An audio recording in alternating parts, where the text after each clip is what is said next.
I mean, I'm kind of fortunate that I'm not totally homeless, but I certainly don't have the income or the resources that I had 10 years ago. And they've even made it, they've made over 1 million Americans homeless, and now they've made it illegal to be homeless in places like South Carolina. They're hurting those people to come into the homeless people, I guess, have only one option. They can check into the FEMA camps. Is something sinister going on there? Well, I can't really say. I know that I'm in Florida, and we get a lot of homeless coming down from the north because of the climate here. I'm sure you in Texas get a lot of the homeless coming from the northern states down into your area, and there's a lot of Israeli influence. I'll tell you what, Texas has huge Israeli influence. I was amazed when I came back from South America, seeing how things had changed, and I always loved Texas. I mean, I went to flight school there. I went to tech school there. I went to basic training there. I enjoyed the Texan people, and I love the Texan barbecue. But the influence I see in Texas, I mean, this is something you can tell me even more than what I just read and study. The Israeli influence there, as far as AIPAC, is huge, and their influence in trying to get. I would be very careful as Texas or as any other state in looking at a secession and protect myself against the Israeli occupation after a secession. I'd be very careful about that. Well, it's certainly happening. There's a group here talking about Texas will be a nation again. I invited the organizer to come on my show. She refused. She refused because she's pro-Israel. She's pro-Israel, and now, as a matter of fact, the Operation American Spring, I devoted this whole month to the Operation American Spring, supposedly a march on Washington on May 18th, Colonel Harry Riley, and Riley was scheduled to be on my show on the 18th, and he canceled. Not only did he cancel, he sent out a notice to all of the other state members of OAS, the state organizers, not to appear on my show. And I published an article, I put an article that he wrote up on my website where he's going after Obama, but he's going after Obama because Obama was supporting the Palestinians over Israel, and he believed Obama was anti-Israel. He accused me of hating Jews, and that's really not the truth. I'm very wary of the Israeli influence. I believe Israel is a safe country, whether it was created by the Rothschilds or England, as a safe country with nuclear arms. I mean, I think that's a problem. I think dual citizens are a problem for our security in America. But I don't hate nobody. I mean, we're kind of programmed for that. I mean, we grew up watching cowboys and the Indians were the bad guys, and I don't believe that's true either. So this is just more propaganda. But I guess AIPAC considers you a threat, Clayton. What can I say? I think they do. Maybe I made a tactical error referring to 9/11 as an exaggerated case of Jewish lightning, just because Larry Silverstein leased condemned buildings and insured them to the hilt for a few $1 billion profit in 3 months, because they tried to kill me right after that. And that was 2 Israeli companies that were tapping our phones. And you talk about the October surprise, you talk about Reagan being blackmailed. one of the things that was really shocking to many of the people that backed Reagan was him picking George Bush as his vice president. That almost got him killed, didn't it? Well, had he not, I think that was in the plans. I mean, I don't think he could have continued without having their boy in with him. Even at that, in the Reagan administration, it's the first time in the history of the United States that the vice president was given full control over intelligence, and from that day on, intelligence. The intelligence world has never been the same. We do intelligence sharing, as it's called, with Israel on a normal, regular basis. So anything we get would go to them. It's not true right now, but it was true in the past. That pipeline's been off by this administration. Look, you look at power. You look at Bush and his ties in with the Israeli nation and with the government there. We worked in the OSGs. We worked with Israeli commandos. We worked with the Israeli government. The Israeli government, the Mossad could and did call missions for us in the OSGs. We had Israeli people on board. We had French people on board, British on board. I mean, it's an international scope that you're looking at. It's not just one small nation. However, that small nation is very powerful here. If you look at what's going on in the United States today, people ask me, is George Bush still the supreme leader of everything going on? Absolutely not. He's too old. He's a name to be reckoned with, but you have others who are as powerful. You have some. Look at Sheldon Anderson. He's probably one of the most powerful men in the United States today. And who is he? AIPAC, 100%. So there's a lot that is not understood on what's going on behind the scenes. And these new people on the block coming in, we have to be very, very aware of it and keep our guns up, folks. Don't let them sneak in on you. Now, the first time I got threatened by the CIA was over George Bush's drug running operation called Operation Watchtower. And one of the people featured in that, I believe you're aware of, was Michael Harari, who was basically the handler for Manuel Noriega. Operation Watchtower, they built radio guide towers down in Colombia, guided over 100 planes into Albrook Air Force Base in Panama. The cargo was cocaine. And from there, somebody that I happened to meet, Barry Seal, stopped off to visit me at my place in Dallas, dropped off a nice little bud of Oaxacan. I just didn't know at the time that he had a plane load of cocaine he was delivering to Bill Clinton in Arkansas, a little place called Mena. Were you aware of that? I mean, that was all running concurrently with Iran-Contra. Again, tying in Iran there. Yeah, oh yeah, I knew Michael well. We worked with him. We worked with Mike Harari on a regular basis, and he would visit us in the Contra camps. A lot of the cocaine that was being fabricated in Nicaragua by the Contras were flown into U.S. bases and into private airfields in Honduras.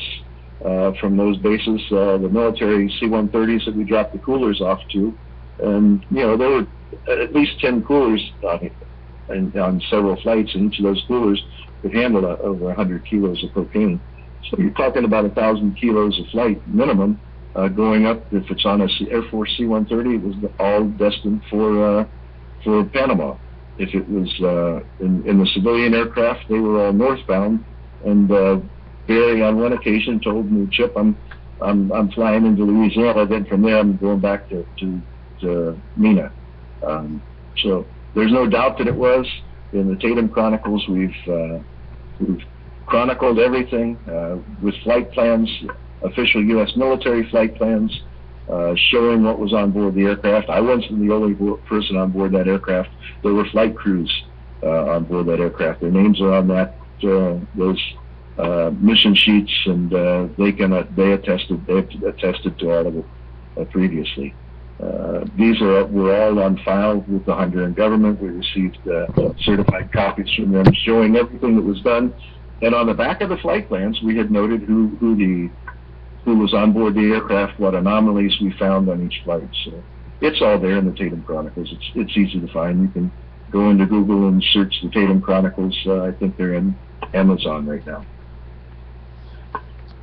Now, you also mentioned Zapata oil. I used to sit on the porch of a little hunting camp on the Atchafalaya River and watch George Bush's people bring their cocaine in next door from the Zapata oil platforms. Right, and one particular platform that they use in Watchtower, I flew some SEALs out there at one point, was off of Panama. It was an abandoned platform that they used, and the fast boats would come in, drop off the drugs, and it was a refueling platform where they'd refuel it and head on up to North America. You know, all these boats are fabricated, a lot of them in Colombia, and they're huge. They have two huge engines on them, but they suck a lot of gas. And these fast boat drivers, they fill the fast boat. It's like a very, very large boat, like a large cigarette boat, only more open. They'd fill them with cocaine, and they call them fast boats because they'd haul ass. I mean, they just head north. But like I said, they burn a lot of fuel. When they got to their destination, they'd offload the cocaine, and whatever happened to those boats, they would sink them. They just put a hole in it and sink them. So there's fast boats sitting in the Gulf and the Caribbean all over the place. I know in one particular instance, we tracked it going to the Belizean Coast Guard. They received the cocaine and shipped it on up north, and helped in sinking the fast boat and delivering the fast boat drivers and crews safely to shore. So, you know, the corruption is huge. The money is huge. You know, that brings up to mind, I know you gotta go in a short time here, but I feel that I had an answer to this 45 years ago, sitting in a Texas prison doing time for possession of marijuana back when it was a potential 99-year sentence. That made it real easy for the Texans to get a plea agreement. Hey, if you go for a jury, you could get 99 years, but we can get you 7. We can get you 7. And I wrote books, science fiction books, about a world in the future in the United States where 45 states had abolished all the laws against victimless crimes and basically established free trade, which meant that people could bring up the cocaine, bring up the heroin, bring up the marijuana, bring up the hashish, pay a duty on it, and let Americans buy it and take it home with them. Nobody went to prison. The prison industries were closed down. It was science fiction 45 years ago. Today, it seems a lot more feasible with what's happening in Colorado. Hemp was our #1 cash crop for hundreds of years until the media, the oil companies, the chemical companies, and the pharmaceutical companies paid Hearst to demonize it. And I think today my friend Jack Hara, who was Jewish, wrote a book with my help. I backed him while he wrote Emperor Wears No Clothes. He said marijuana could save the world, and I believe that. I believe he was right on. I believe he was accurate. Your opinion? If we abolish all the laws and we close down the prison systems, people could go back to work. 10,000 products are made out of hemp. Henry Ford built a car that was made out of hemp and would run on hemp. We could, and we certainly have the technology today to. We don't need the gasoline. You can build a nice little pipeline, pipe water through it, grow algae, and turn it into biofuel pretty quickly. The Obama administration just last month put out a memo to all the Department of Justice to start looking at those who are involved in prison in victimless crimes and in nonviolent crimes, and start thinking about shortening the sentences. So you see steps in that direction, and steps toward maybe they read your book, Clay. I'm sure they did. They read everything I sent out of prison. well, look, it costs. I've seen different estimates: 45 to 55,000 per prisoner in federal prison per year to house them there. And when you have victimless crimes, it's a huge drain on the economy. And we're talking about economic times. We're talking about having to get some money out of Washington and back into the economy. Maybe that's one way they're looking at doing it. I don't know. Well, boy, what's that in your pocket, boy? What's that in your pocket, Fort boy? Huachuca, home of Army intelligence, it's filled with hip fields from the old days. What's that in your pocket, boy? Is that cocaine? Is that pot? Is that marijuana? Whoa, you're going to do time. You're going to be working for the next 10 years for IBM at 25 cents an hour. Right, yeah. That's what they're doing. Yeah. And we've got more slave labor in this country today. We've got more criminals in this country. Ayn Rand was absolutely correct. And I read her book 50 years ago. That's shrug, huh? Yeah.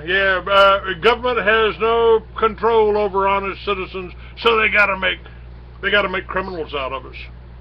That's what the drug laws are about. And other countries have gotten smart. They've legalized certain amounts of the drugs for personal use. Even Colombia, against all the United States' desires and wishes, the United States said, if you do this, we're going to cut off funding to you. And they said, okay, cut off funding. We don't care. They legalized personal use, and they've legalized 23 grams of marijuana for personal use. And and that's what's called a step.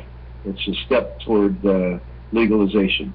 They see how that works. Maybe they'll do more, because they have such huge problems with the drugs down there and the cartels, because there's such a market for it in the United States. Now, they're all saying that if it weren't for the United States, they wouldn't have the problems and the murders going on, because the United States is the biggest user of drugs in the world.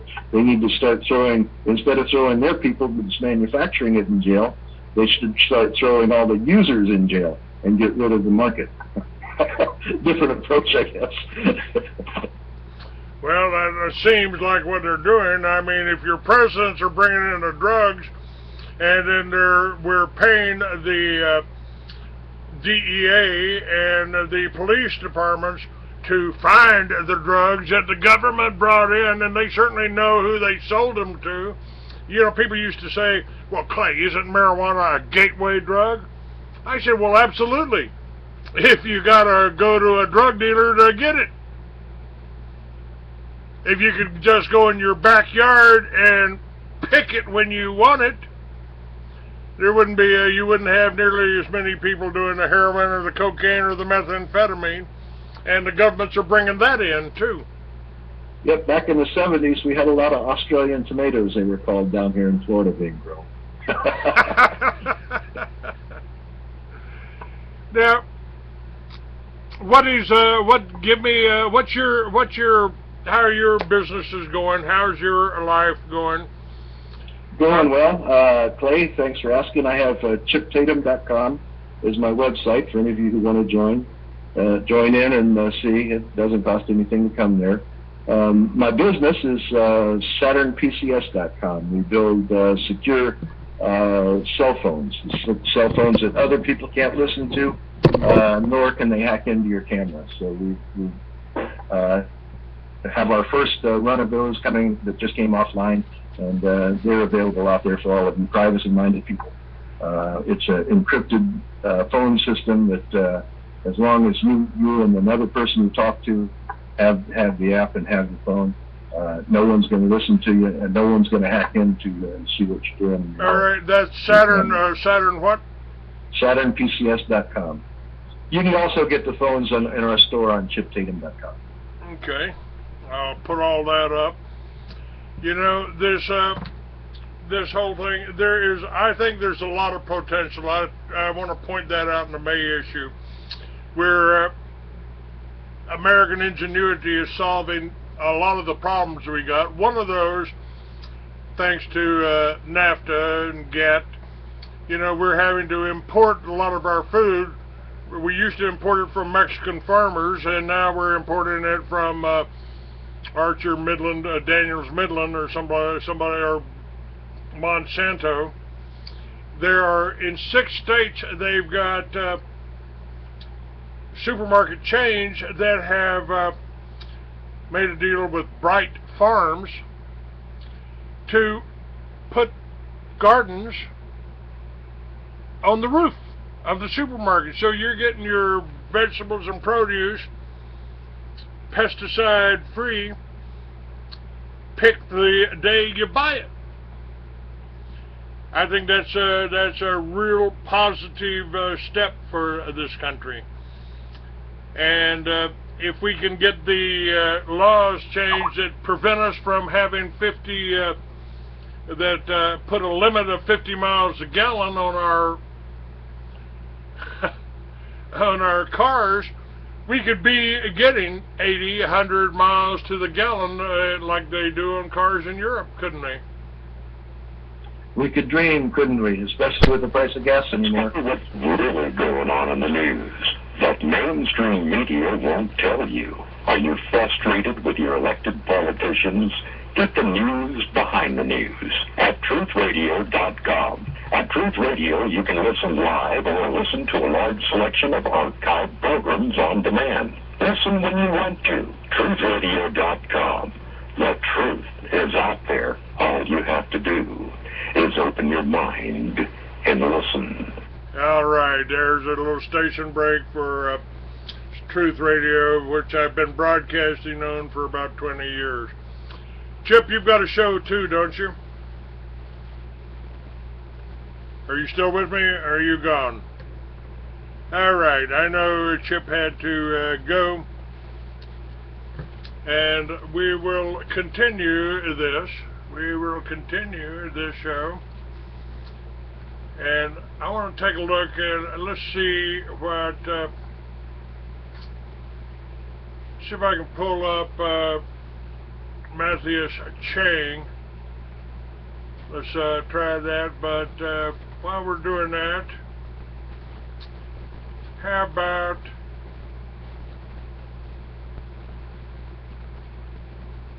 this? Today, we're all going to learn a new term. It's only 2 words. Now listen closely. Can all of you say constructive fraud? Constructive fraud! Did you ever get the feeling as you're staring at the ceiling? He took an oath to defend the Constitution of the United States of America. And the present takes it till they find us in a grave somewhere. By some, he's been called controversial. But we never seem to get too far. Well, if you think you're being taken, then you're ready to awaken to the truth of what we really are. Now, keep in mind that some of my guests have been approached by Homeland Security or FBI saying, why are you going on the Clay Douglas show? My message to those guys, if they're listening this morning, is go get a cup of coffee. Maybe you'll learn something. We both took the same oath, to defend the Constitution against all enemies, foreign and domestic. I don't recall there being an expiration date on that. And as long as we stay tentative, we'll succumb. He is the free American, Clay Douglas. Where the naked truth and fact is, we're all strapped to pay our taxes, and that is why the banksters keep us down. Catch the free American weekdays at 7 a.m. Pacific, 10 a.m. Eastern. Learn in public school and did our fathers all from history, all fighting back for liberty, so we could play the tyrant's fool. For the podcast and more details, visit www.freeamerican.com or catch the podcast by phone by calling 832-999-8621. Indentured servitude or slave, overburdened and bewildered, feudal slave.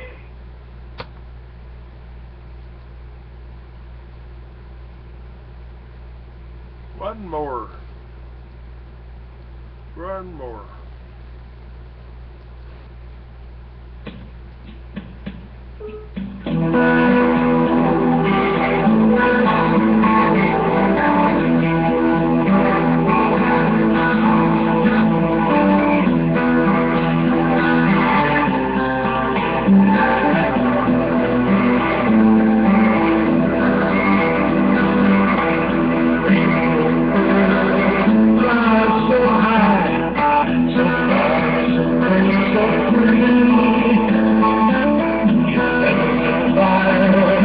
Like the sky, just spirit is wonderful.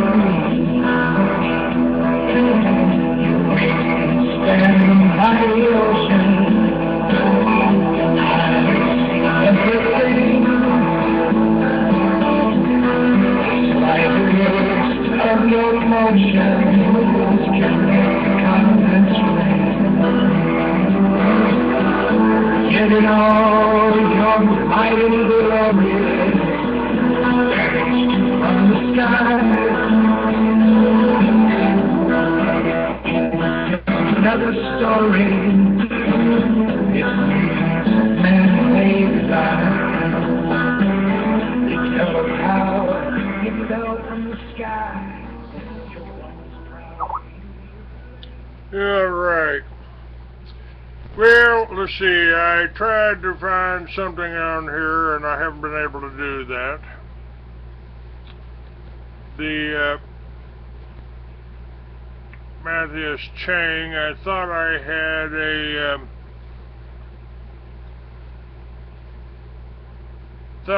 a bit on here, but I'm not finding it right at the moment. So let's try talking about something else. How about moving to the United States? The time has been the spotlight has been on Nevada, but we've been looking at the Bundy Ranch, Chinese connection, but there's more to what's going on in Nevada. Let's take a look at a man that wanted to choose the president, the next president. They already got it lined up, and that man is Sheldon Adelson.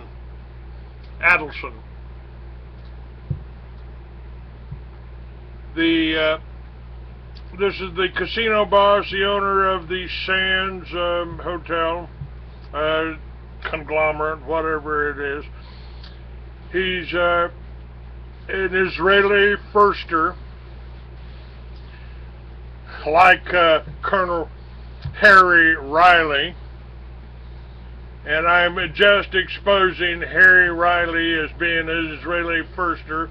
Maybe he goes to John Hagee's church, and that's part of the Chip Tatum talked about, the Israeli connection here. That goes all the way back to them choosing, Israel choosing a president to replace. Let's see who this is. Hello, who are you? Your household has been selected to receive a free medical emergency alert system. Thank you anyway. Okay. The Adelson is his time may be running out. Sheldon Adelson, because federal authorities have been placed on alert as a secret federal grand jury has convened somewhere in the U.S. to consider charges that SANS CEO Sheldon Adelson has personal involvement in crimes admitted to by the SANS Corporation. SANS is a group of Nevada-based international gaming companies. The possibility, and this comes from Chip Tatum, the links are on there, so you can share the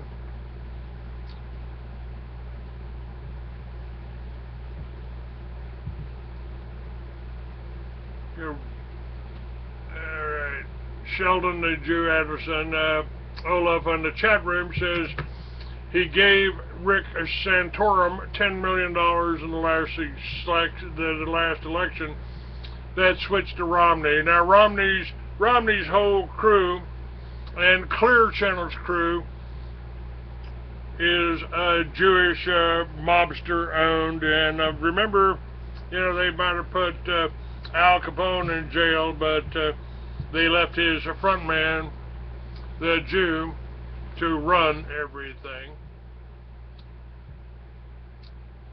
The Chip says the possibility of this scenario came to my attention while being held in a Miami Federal Detention Center.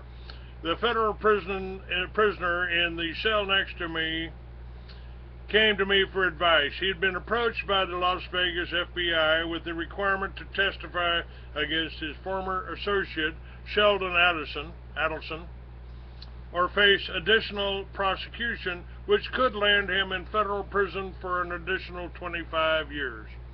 He further explained that his other former associates were being summoned to testify.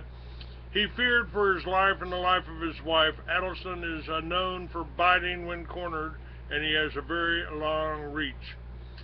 I advised my neighbor that to spend 25 years more in federal prison was a death sentence for him, as his health was poor to begin with, and the healthcare system was very poor in prison.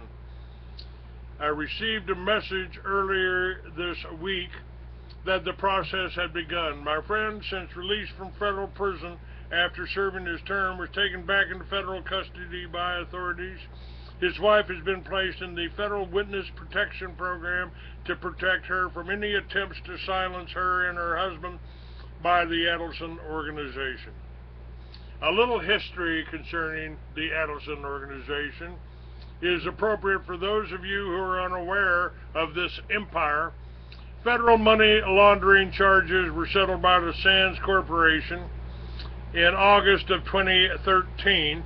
SANS Corporation agreed to repay the federal government more than $47 million to resolve a money laundering investigation that cast an unwanted glare on Mr. Adelson and his gambling empire. So we can do this. However, during the course of the investigation, numerous references to additional activities by the gaming boss and his staff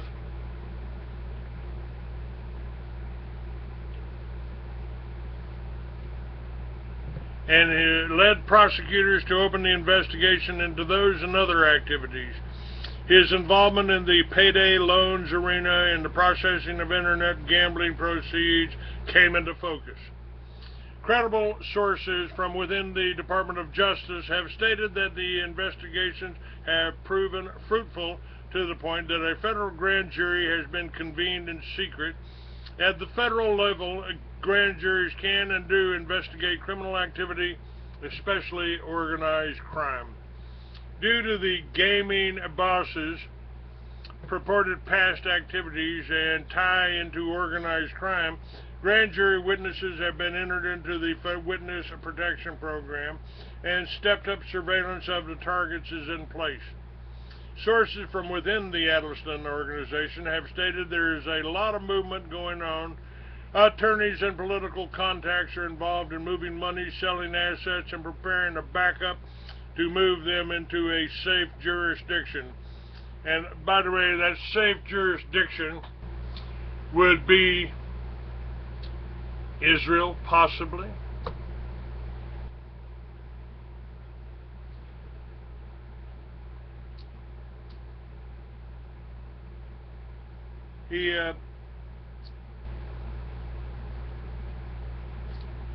Federal officials have beefed up surveillance of the members of the Adelson organization.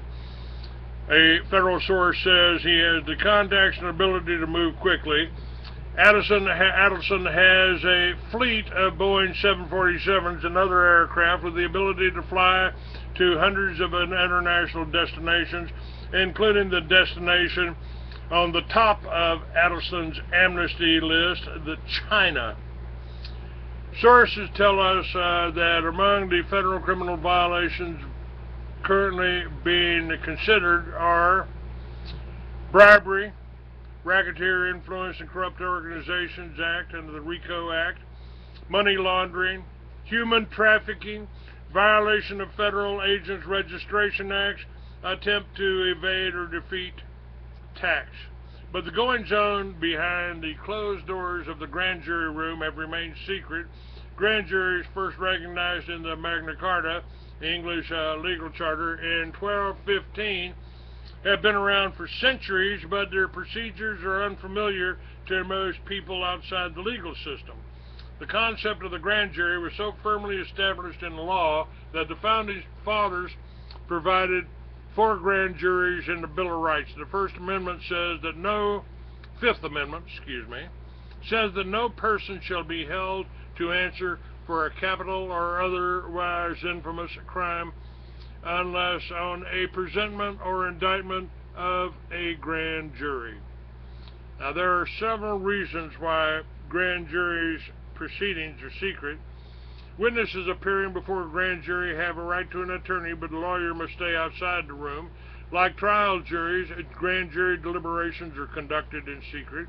Only the grand jury, the prosecutor, the witness under examination, the court reporter, and an interpreter, if one is needed, may be present in a grand jury room. But unlike a trial jury, a grand jury does not determine guilt or innocence, only whether there's probable cause to believe a person or persons committed a crime.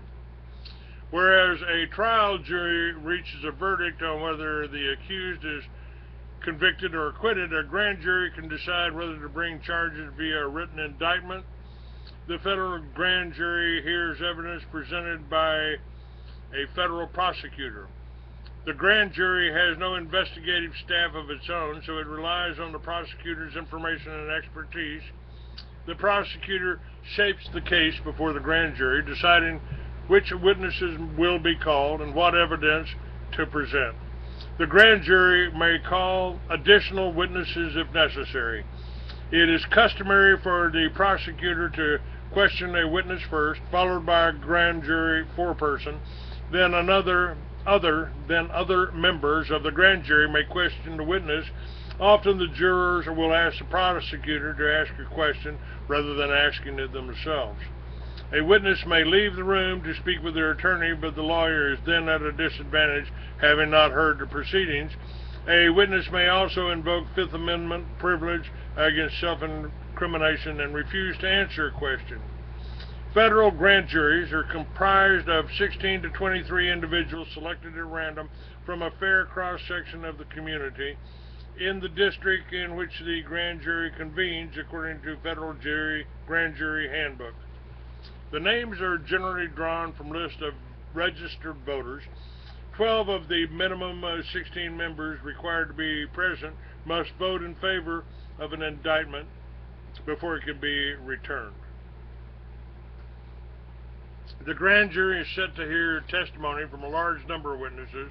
The witnesses being brought in from around the world include former associates of Adelson. Many former associates are serving time in federal prison, state prison, or in the witness protection program. On specific information received, the U.S. has summoned foreign and domestic officials who were found receiving money for favors from Adelson and his special interest group. Several foreign law enforcement officers and politicians involved with Adelson in various illegal activities have been summoned. And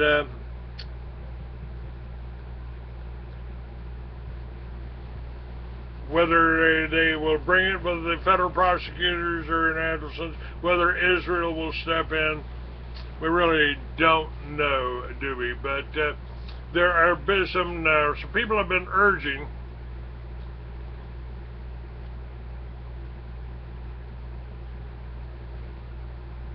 okay, what's this?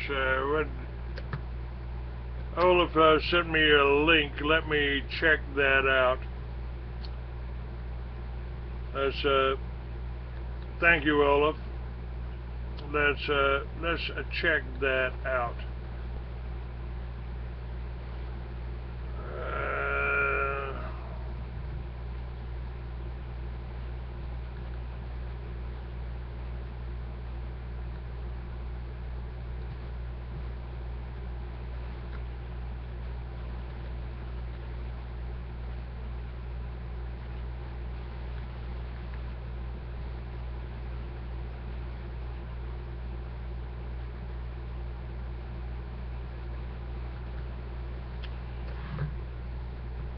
This is a mainstream interview.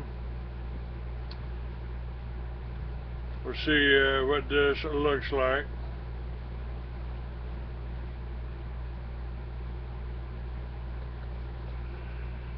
Shame of American politics. GOP presidential hopefuls trek to Las Vegas for Adelson's Jewish blessing.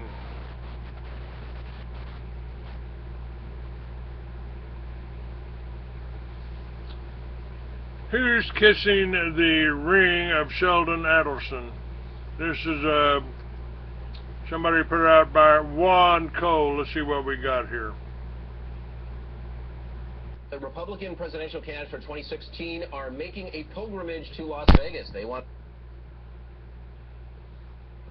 to go kiss the ring today of Sheldon Adelson, trying to get some of his money. We are joined now by Josh Green, who's going to explain all this to us. Josh, what's the format today?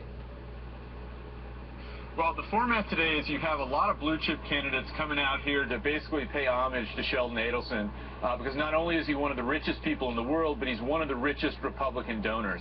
So what's really going on out here is a Sheldon Adelson beauty contest. He is going to crown a Miss Republican, and you have a lot of blue chip contestants getting ready to strut their stuff. All right, so Governor Chris Christie, Jeb Bush, John Kasich of Ohio, etc. How are these guys actually going to be making their pitches to Mr. Adelson today? How's that actually going to happen? Well, there's a whole weekend's worth of events that are being sponsored by the Republican Jewish Committee, but most of these candidates are coming out later today for a private dinner that Adelson is going to be throwing in his private airplane hangar at McCarran Airport to honor Jeb Bush. So over the weekend, there are golf outings and scotch tastings, and in between that, Adelson is going to sit down and have a series of one-on-one coffees and meetings and listen to these guys kind of informally make a pitch for why they are the most electable candidate. I don't know why they didn't pick the surveillance jet hangar. That's a good hangar as well. Josh, do the Democrats have an equivalent? Is there a Democrat Sheldon Adelson? Well, if you ask a Republican, they'd say the original Sheldon Adelson was George Soros, who's pumped hundreds of millions of dollars into Democratic politics. You don't have quite the same kind of personality. You know, George Soros doesn't have Democrats out at a big event and kind of parade them through with the media there. That's more of a Las Vegas Sheldon Adelson thing. But sure, they're billionaires on both sides. Right. But right now, the focus is on Republicans and who is Sheldon Adelson going to give his money to? Because last cycle he spent $93 million on Republicans. It was very, that's a lot of dough. it was very successful. That's where I wanted to go. He spent $93 million, and the governor of Massachusetts didn't take the trophy. What is Mr. Adelson doing different this time? Well, in 2012, Adelson was motivated by loyalty.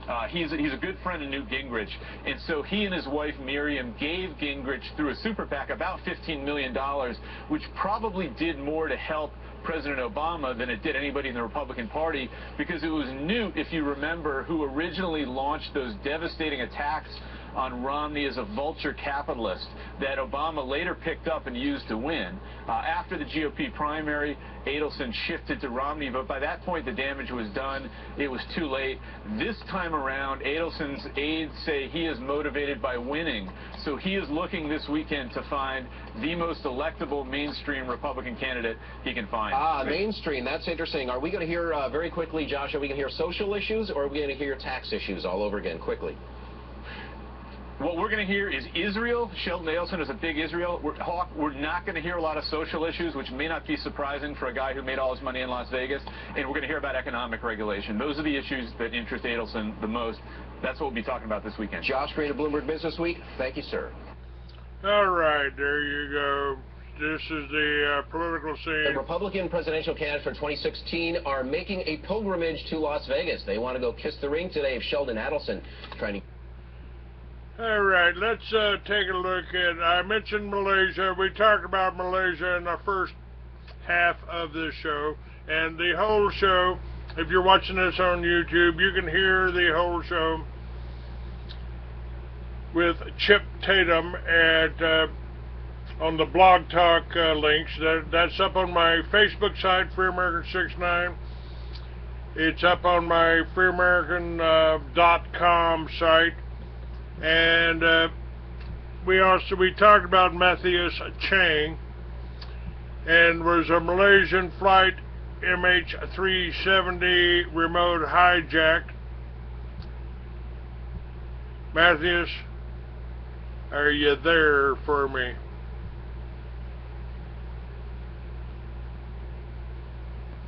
Under the cover of the military exercise, he says, something diabolical, something catastrophic. Hey guys, Dr. 7, Flight 370, a new avenue here. There's a high-level Malaysian source that confirmed that missing Flight 370 must have been hijacked by remote control. Now this is his theory, but this is a high-level barrister who served as political secretary to the 4th Prime Minister of Malaysia. Explained that only a remote hijacking fly-by-wire scenario can explain the plane's disappearance. And he goes on to say that since September 11th, more sophisticated systems have been placed in all planes to avoid any hijackings. If there's a hijacking in progress, it kicks in and flies to an airport to land safely. This is a safety feature that they don't put out there to the whole world, you know, so everybody knows. The system can be triggered by the pilot himself from the cockpit, or it can be triggered by the ground control. And by ground control, this means operated from anyone, like on a boat, on a ship, and another plane, another kind of aircraft. The technology's out there is basically is what he's stating, to where you could have overridden this flight easily and landed it elsewhere. Now, he also brings up a couple points that I want to touch on here. Now, whether this thing was taken over by remote control or not, with his knowledge being as high up in the levels and rankings where he sits, I mean, he knows some things, I would say, and he comes out and says that the pilot's suicide hypothesis is weak and that it doesn't hold any water. And that's true. So he goes on to state that various countries were providing data. Australia said that there were two floating objects west of Perth, but when the ships were sent, nothing was found. Now, France also said that they discovered 2 objects. They sent search planes and nothing was found. Satellite of Thailand found 2 objects. It was sea rubbish, and it was followed by U.S. occupied Japan saying they found objects. That was nothing. So everyone was nothing. So all of these players said that they had something that turned out to be nothing. And this right here, I think, is key that he points on. He says that the media's focus for the black box is a deception. And you need to remember this from here on out as they continue this process, as they finally come out and say they think they know exactly where this is and they begin this process. He says it's a bunch of BS. And there's plenty of signals. He asserts that Boeing, a leading U.S. military contractor that I just covered, got a license to start selling parts to Iran, and the Rolls-Royce company that makes the plane's engines know exactly what happened to 370 because they are constantly fed signals giving them every significant detail about all of the planes, including the exact location, the altitude, the airspeed, engine function, everything. Now, regarding what Rolls-Royce had said, if you guys remember, their initial data came out and told us that this thing was tracked up through like Pakistan, up by the border area up there by China, in Taliban-controlled area. Now, he says as long as the engine is running, they monitor it. If anything goes wrong with the engine for any reason, they land the plane and abort the flight. There have been a couple of instances when Rolls-Royce detected malfunctions and told the pilot to land as soon as possible due to the malfunction. So for 6 hours or more, Rolls-Royce would have kept track of the planes. Rolls-Royce would know where the plane's going. Now, rightly or wrongly, that in the protocol, Rolls-Royce may be prohibited from disclosing this information. Do you guys hear that? This is news to my ears. It sounds like somebody just got a gag order put on them. So, interesting details nonetheless. I'll leave a link for all this in the description, and as I get more updates, I'll keep you guys updated. It's been Top 7.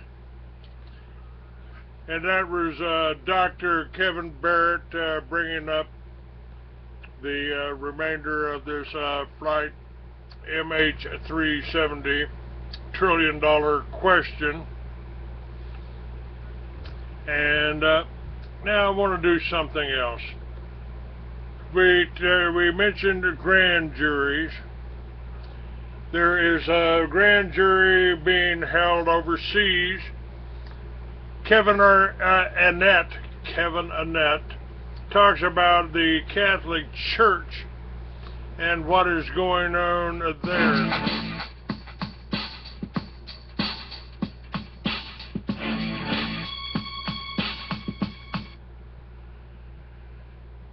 So let's listen to that for just a few minutes here. The papacy and the Vatican. Okay. Yeah. Welcome back. We're very privileged today to be with Kevin Annett, who is the acting secretary of the International Tribunal into Crimes of Church and State, who's coming to us from Spain. Welcome, Kevin. Thanks, Alfred. It's good to be talking to you. I know that these past several weeks have been very active ones, both for you and for the International Common Law Court of Justice, and that we're here with a fellow journalist and program. So could you please take the program from here? Thanks, Alfred. Yeah, I want to welcome on the show today Joshua Laments, who's an important activist with the ITCCS in Canada. Welcome, Joshua. Welcome. Thank you very much. I'm also the Canadian facilitator or organizer for the website as well for International Tribunal, the International Common Law Court of Justice, and I work with Kevin. I'm going to be putting this on our Radio Warrior show, which is called We the Jury with Kevin, that is able to bring us updates. And as part of our show, we're joining with Exopolitics Alfred Weber, so we're joining in a joint effort here, and we're very excited, especially me, to find out what's been happening. I know there's been quite a few black ops things happening against International Common Law Court of Justice, and I'm really thrilled to hear about what happened at the tribunal, and excited to hear your voice again, Kevin. Well, thanks, Joshua. It's very exciting times. And just to give people an overview, first of all, the site Joshua was referring to is iclcj.com. That's the website for the Common Law Court, iclcj.com, as well as itccs.org, the tribunal website. Now, if you go to the itccs.org site, you'll see over the last number of weeks some tremendous things have been happening. First of all, in Brussels, on April 7th, the Second Common Law Court of Justice session convened. The first one, if you recall, the one that convicted Joseph Ratzinger and Queen Elizabeth for crimes against humanity in Canada, the genocide of Indigenous people there. That led into the second case having to do with global child trafficking. The chief defendants being Jorge Bergoglio, President Pope Francis, Adolfo Pachon, the head of the Jesuits, and Justin Welby, the Archbishop of Canterbury in England. Now, the case began on April 7th with the prosecution opening its arguments, and there have been 3 bulletins so far from the Public Information Office of the prosecutor, because the court has had to operate under conditions of secrecy and confidentiality because of threats being made to them, and also from information we were given from Rome, from sources there, an attempt to shut down the court, issued by the Vatican intelligence agencies, whatever you want to call them, and in response to that, the court decided that it was important to put out weekly bulletins summarizing some of the evidence that was being put forward by the prosecution. Now, I've been working in Europe, in Holland, in France, and in Spain, with the witnesses in this case of global child trafficking. Things I've been hearing just completely blew my mind. These eyewitnesses, for example, who sat in on meetings with Jorge Bergoglio planning the child trafficking of political prisoners, the children of those prisoners in Argentina during the dirty wars. 2 women who witnessed the serial rape and torture of children by former Pope Benedict and Jorge Bergoglio themselves, according to this thing called the Ninth Circle, which is apparently a child sacrificial cult operating within the Vatican and has for several centuries. And other information related to how this global child trafficking is continuing very much through the Catholic Church and its various agencies. And so it's been not only an amazing time for this stuff to come out, but in response, we've had an increasing number of people come forward. Here in Spain, I've been meeting with 2 different groups who have been leading a campaign here on behalf of the over 300,000 people who, as children, were trafficked by the Catholic Church here in Spain, where literally the children were stolen by priests and nuns. Their parents were told they had died, and then they were trafficked for between $60,000 and $80,000 each. We estimate the Vatican made over $20 billion over the last 50 years here in Spain alone through this illegal child trafficking. So this shows you some of what we're getting into now, and not accidentally. They're being, the Catholic Church has ratcheted up their attempt to sow division and confusion among our various groups, and we can talk about that in a bit. But the important thing is this stuff is finally breaking out, and I have another thing to talk about an event that happened last Easter Sunday in Maastricht. But why don't we just open it up for more conversation and questions, and then I'll get into that. How are these? How are the witnesses bringing their statements. Now you're traveling and finding more information. Where is the conversations or the record of these witnesses going to be posted? The actual final statements and everything is going to be similar to the format we had in the first case in genocide in Canada. If people remember, if you go to itccs.org, you can see all of the evidence from the prosecution's case, 150 exhibits. These are eyewitness testimonies, videotape statements, documents, signed affidavits, and other evidence that is all posted online.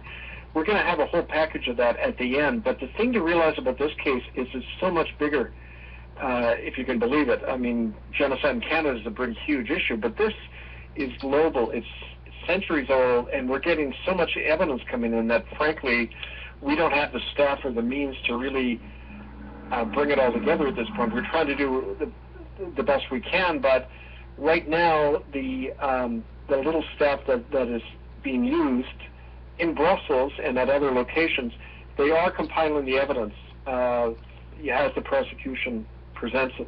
But eventually it's going to come out. I would say it might even take up to a year to get all of this stuff presented. We're not sure even when the verdict is going to come in yet on this. It's going to span many months from what I can see so far. And the verdict for the actual Common Law Court of Justice, how did it come about that the verdict was to abolish the Catholic Church? Well, that came at just a little bit of background. February 25th, 2013, the verdict in the first case came down, founding the Catholic Church, the Anglican and United Churches in Canada guilty of crimes against humanity. That following August, the Common Law Court issued a statement saying that under international law, and especially the United Nations Convention on Transnational Organized Crime, that the Catholic Church has qualified as a transnational criminal body, and so it was legally disestablished. That is saying it may be a de facto power, but it's not a de jure power. It's operating against the law of nations, against the laws of nations all over the world, and hence it's like a rogue criminal body. The second phase of that happened in Maastricht, Holland last Easter Sunday, when I read a proclamation and posted it on the door of the Catholic Church there, and it said basically the counterpart to that legal statement is a spiritual statement saying that the Catholic Church claims authority under what's called the Keys of St. Peter, that the authority supposedly given by Christ to Peter was passed on to the Catholic Church. We found, of course, that historically there's no validity to that. There's no evidence at all that that ever occurred. And in fact, those keys represent a de facto spiritual power as well as a legal power. That is, it's a fiction. And we declared that and said on both fronts that power is null and void. It's nullified. So and that means that citizens can legally occupy these churches, that they can seize the wealth of those churches and say they have no authority. And these so-called popes and cardinals are subject to arrest and imprisonment on that basis. So it's really nullifying the both temporal and spiritual power of those churches. And then now it's up in the hands of the people themselves to act on that. So in a sense, what you're saying also is that the International Common Law Court of Justice, I know you've done 3 exorcisms with the Catholic Church. So combined with the International Common Law Court of Justice, which nullifies the actions as in a sense, a governing body of the Church, you've also broken the spiritual bonds that the Church may have on its people, which is breaking their authority in a sense, whether it be good or bad. What does the exorcism actually do? What in what you have done in probably the oldest church outside of the Vatican in Maastricht, Holland, what was it that closed the deal spiritually for you in that action? Well, I think for me personally, what I realized that it's really about stepping out of an illusion into reality. And what it allowed people to do now is to say that the allegiance that people felt they owed to the Pope or the Church because of a spiritual authority is now gone. That is, they are free to step out of that, and whether they be Christians or others, establish their own lawful spiritual as well as legal authority. So that means, for example, Catholics can step outside now, stop giving money to the Church of Rome from their own congregations, and act according to their conscience, as long as it doesn't legitimate this criminal body now, the Church of Rome.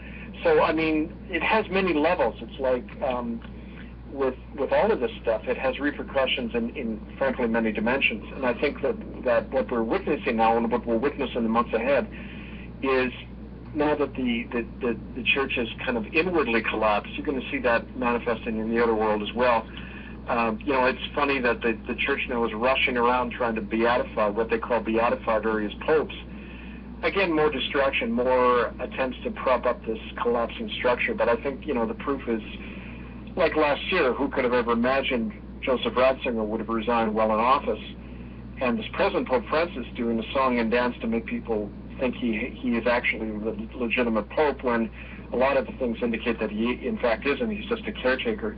And it's all a big smoke and mirrors game, really. Well, also that he abdicated 2 days after the last judgment of the International Common Law Court of Justice that took place last year. So the empowerment and the authority that a common law court has is very powerful. Now, what are some of the actions that you're planning to be able to allow citizens to reclaim the churches and the power that the churches have had? Do you have anything planned for the next several months that will will put forward the actions that were put up by the Common Law Court of Justice? Right, well, we have many. It's hard to summarize. There's so many things going on. I mean, for example, in England, in Coventry and in Birmingham, in Brighton and London and Glastonbury, there's groups operating that are going to start occupying these Catholic churches, reading out the statement of spiritual and legal disestablishment, telling these officers to stand down from their office, that they're in effect expelled from those offices, and doing something that we call a recovenanting. That is, the power of a covenant, if, not only in the Bible but in other spiritual traditions, is you're making a contract among each other and with the Creator. You're saying we have now a new arrangement. And so people can say, you know, in effect what we're saying here is that the whole corporate system that came out of the Church of Rome and all of these de facto corporate institutions, whether it be governments or corporations or, you know, the private courts now in Canada and other places that are posing as legitimate courts, all of those don't have any authority over us anymore, and we need to recovenant with one another to establish those lawful courts, you know, judicial systems, churches, whatever, and even governments. So this is a way that people can begin to take action in that way from the grassroots. And how do we do that? I mean, I know there are groups forming everywhere, but I'm worried about within our communities here in Western Canada, where I'm from. What actions can we do? There's I'm getting lots of emails and people say, I'm ready. What do I do? Well, there's like I said in the most recent posting at itccs.org, one of the things I said was there's really two aspects of this, a legal and a spiritual. On the legal front, people need to read our common law training manual at itccs.org. That gives you a lot of tips about how to set up common law courts to really adjudicate any civil or criminal matter. In terms of the church itself, though, we are putting out this week a statement on what a covenant will look like, a covenant statement to reestablish the authority of a spiritual community separate from the Church of Rome or any other community system that you're trying to set up. So that'll be coming out at itccs.org. There's already groups that are forming about that. Like I mentioned a while ago, how there's actual clergy that are working with us who are breaking ties with Rome, especially in Ireland, and you know, other countries. So there will be more material posted about this. But you know, the important thing is for people to be creative, take action on their own, and you know, apply this. There isn't any one blueprint for this. We've just created a model that people can follow, but essentially we're talking about something that's much more than a reformation. It's a real reclaiming of our world, of the law, and of our own spirit. And which law is this that you would be reclaiming? Well, there's different names for it. Some people call it, the law of nature, the divine law. Its functional term, of course, is the common law. And that says basically that we are inherently self-governing and sovereign men and women, that there can be no legitimate authority over us unless we create it ourselves and give consent to it.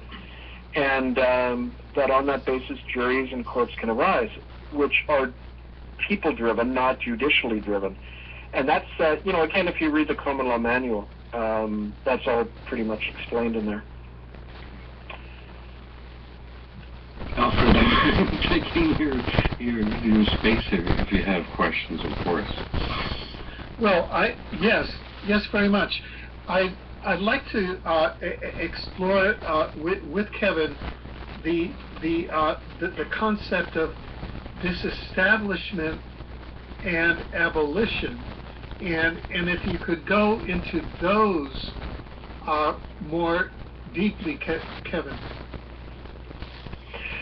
Yeah, well, I mean, I think even in a system like Roman Catholicism, which traditionally is, I guess you could say it's the ultimate hierarchy in the human race, where literally it was believed, and I'm using past tense deliberately, it was believed that the Pope, or Pontifex Maximus, represented a literal bridge between heaven and earth. And that, of course, was never a Christian idea. That was a Roman idea. That came from the cult of emperor worship, starting with Emperor Aurelian in around 285 and then leading into Constantine, where they said literally the emperor was Deus et Dominus, that is, master and God, master over all of humanity, and God, ruler of the heaven. It's like God and man combined. So the Pope was really a modern-day Roman emperor. And like with the Roman emperors, his authority was completely arbitrary and de facto. There was no lawful basis or spiritual basis for his authority. And in fact, as the Reformation pointed out, in fact, the Roman Catholic Church completely contradicted all basic Christian teachings.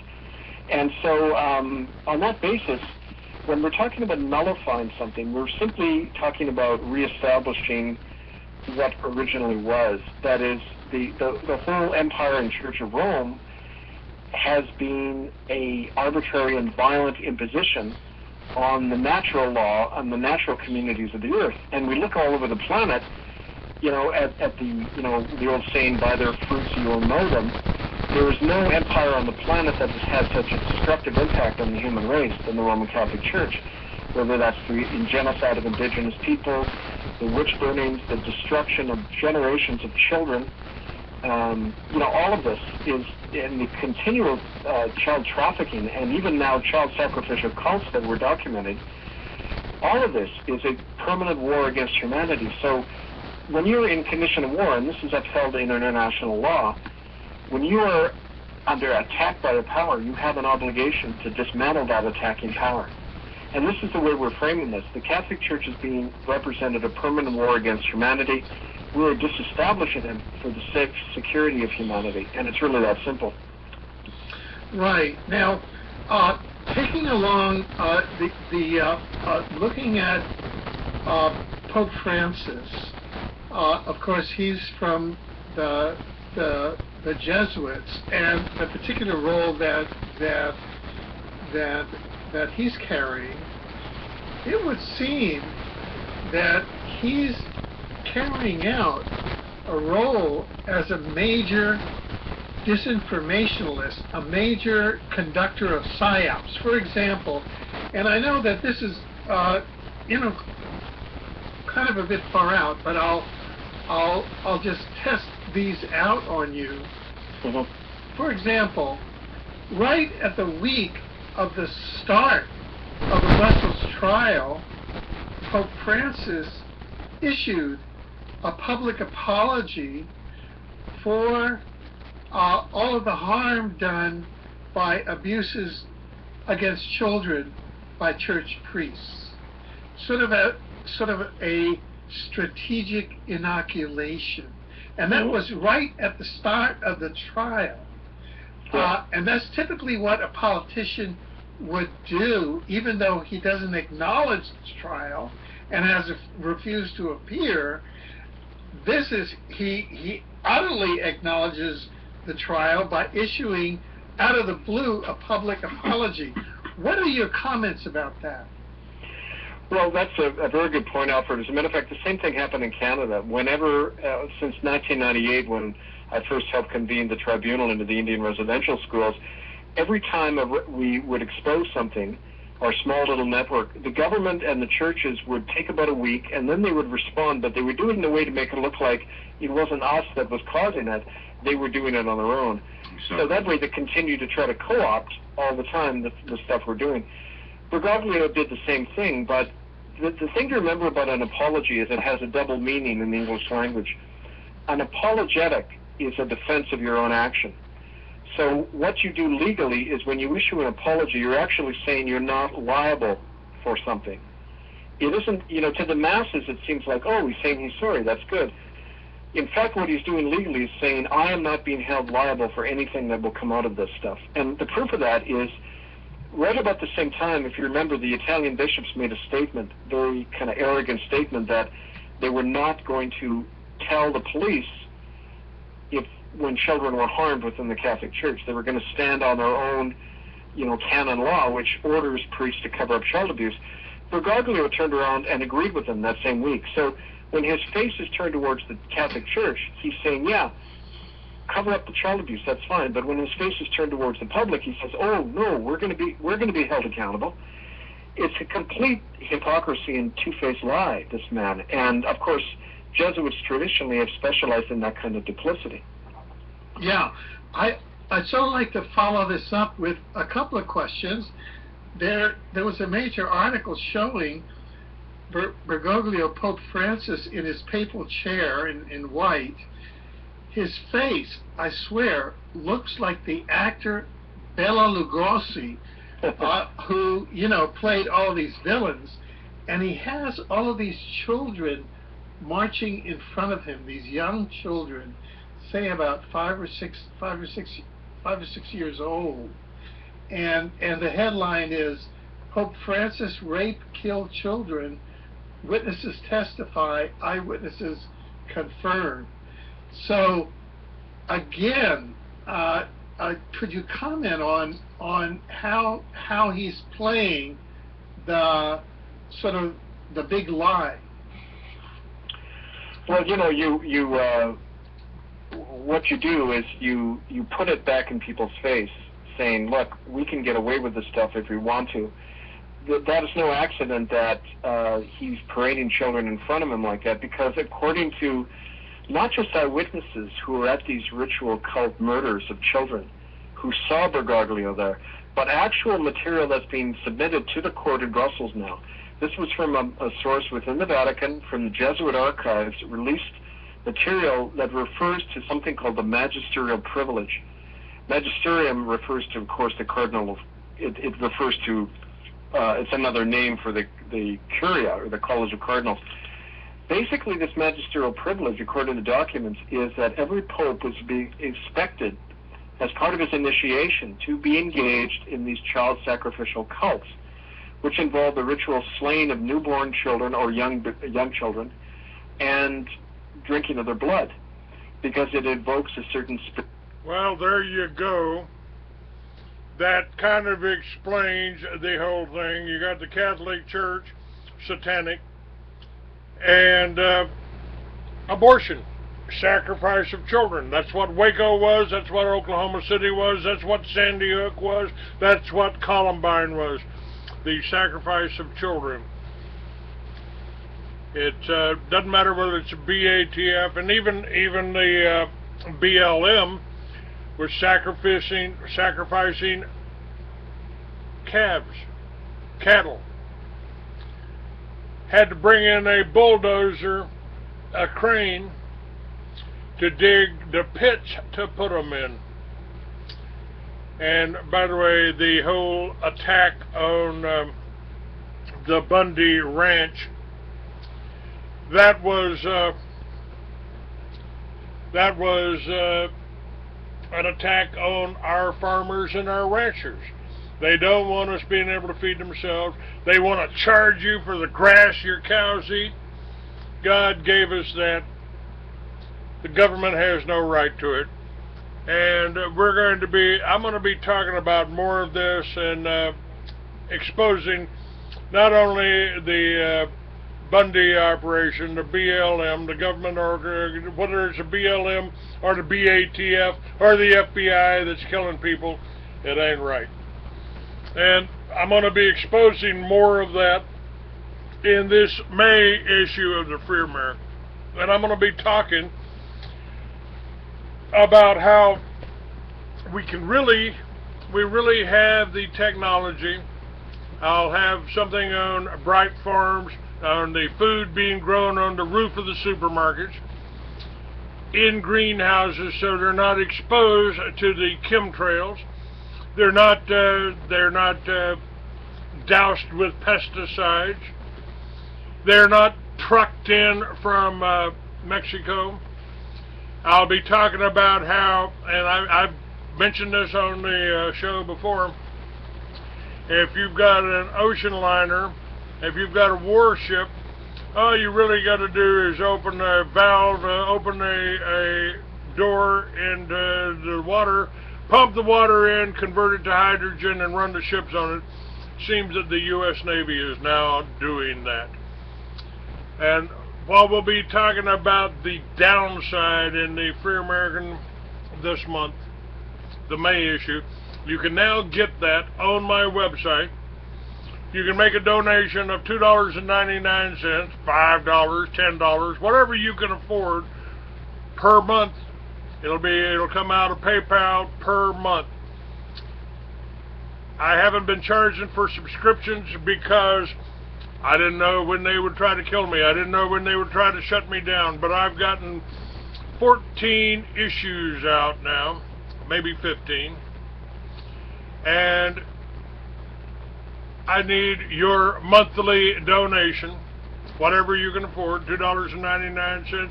Even if it's only $1, I will send you copies of the magazine every month as they come out. I need your support. You can go to freeamerican.com and make some donations.